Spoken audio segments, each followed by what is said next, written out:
Have you ever really stopped to think about how your computer does what it does? I mean, you've got music streaming, a dozen tabs open, a game running, notifications popping up, all at the same time. How is that possible when it really only has one brain, the CPU, to think with? Well, the magic behind that seamless multitasking is something called CPU scheduling. It's like a hidden traffic cop inside your operating system, and it's juggling every single thing you do. So today, let's pull back the curtain and see how it works. So here's our game plan. First, we'll talk about the core problem that scheduling was invented to solve. Then, we'll get the basic rules and vocab down. After that, we'll look at the two big philosophies for how to schedule things. We'll see some of the most famous algorithms in action, and we'll wrap it all up by talking about the huge trade-off that every operating system has to deal with.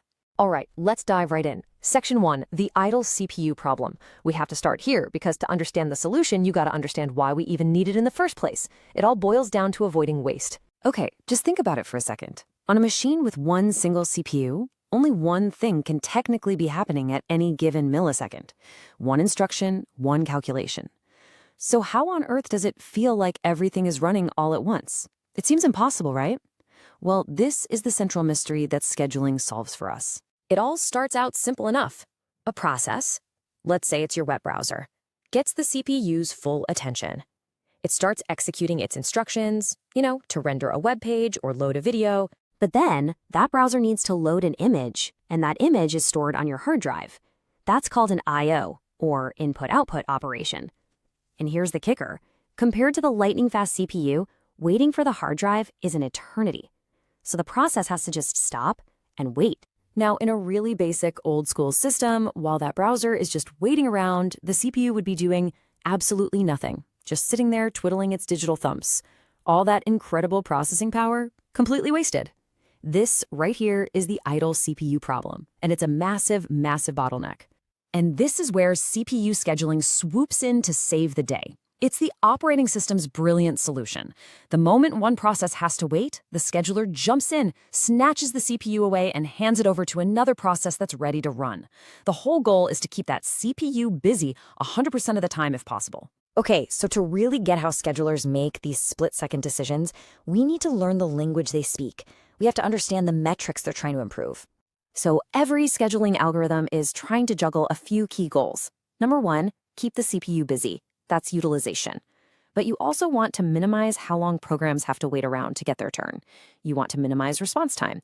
That time between when you click something and when it actually starts to react.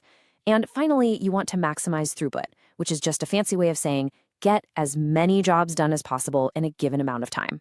All right, let's learn a few key terms. First up, arrival time. This one's super simple. It's just the exact moment a process shows up and says, hey, I'm here, I'm ready to run. It's now officially in the waiting line. Next, we have burst time. You can think of this as how much work a process needs to do. It's the total amount of CPU time it needs to finish its job, assuming it had the CPU all to itself with no interruptions. And finally, there's turnaround time. This is the whole experience from the process's point of view. It's the total time that passed from the moment it arrived to the moment it was completely finished. So that includes all the time it spent waiting in line and all the time it spent actually running. Now that we've got the lingo down, we can talk about the two fundamentally different ways a scheduler can operate.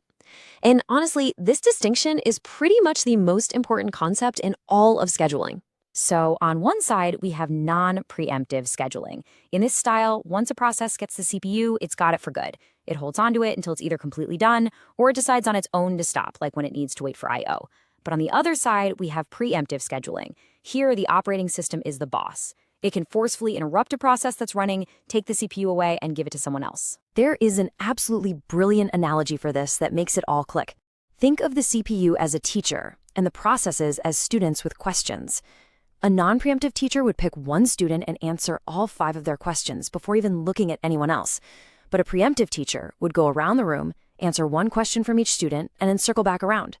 That second approach makes sure everyone gets attention quickly, and it's the key to making a computer feel responsive. Okay, so with those two big ideas in mind, preemptive versus non-preemptive, let's look at a couple of classic algorithms and see how they actually behave. Let's start with the simplest one out there. First come, first served, or FCFS.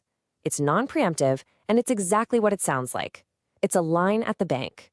Whoever got there first gets helped first all the way to the end. Okay, but what if we want to be a little more clever? That brings us to shortest job first, or SJF. This one is also non-preemptive, but it's much more strategic. It looks at all the processes waiting in line and asks, okay, which one of you is the quickest job? And it runs that one next. It's a great way to improve overall efficiency. And check this out. This table really shows you how much of a difference the rule makes. Let's say we have these 3 processes. With FCFS, it's simple. P1 arrived first, so it runs first. But now look at SJF. When P2 arrives, the scheduler sees its tiny burst time of 2, and it decides to run P2 before it continues with the much longer P1. Just by changing that one rule, you get a completely different order of events. All right, now for our main event in the preemptive world, round robin. This is that teacher who gives everyone a turn. In round robin, every single process gets a tiny slice of CPU time. It's called a time quantum. It gets to run for that little bit, and if it's not done, too bad. It gets kicked off the CPU and sent to the back of the line to wait for its next turn. And this cycle is happening incredibly fast. So P1 runs for, say, 2 milliseconds. A timer goes off, and the OS interrupts, it preempts it. It saves exactly where P1 left off, then moves it to the end of the line. Then P2 gets its 2 milliseconds. This happens over and over, giving every process a fair shot and creating that illusion that they're all running at once. So after all that, which one is the best? FCFS? SJF? Round robin? Well, the answer is there isn't one. And that leads us to the final and most important part of this whole story. The ultimate trade-off. The truth is, there's no silver bullet. Every single one of these algorithms has pros and cons. Think of it like a report card. FCFS is simple, it's fair, but a really short, important job can get stuck waiting behind some huge, long-running task. SJF is amazing for getting the average wait time way down, but a really long job might never get to run because shorter jobs keep cutting in line. That's called starvation. And round robin, it's fantastic for making things feel responsive, but all that constant switching back and forth, that actually takes time and creates its own little bit of waste. So I want to leave you with this question. Think about your phone. When you tap an icon and the app just pops open instantly, even while your music is playing and you're getting notifications, which of these ideas do you think is making that possible? Which style is prioritized? Because that feeling of speed, that responsiveness, that's not an accident. It's the direct result of a really, really clever scheduling strategy.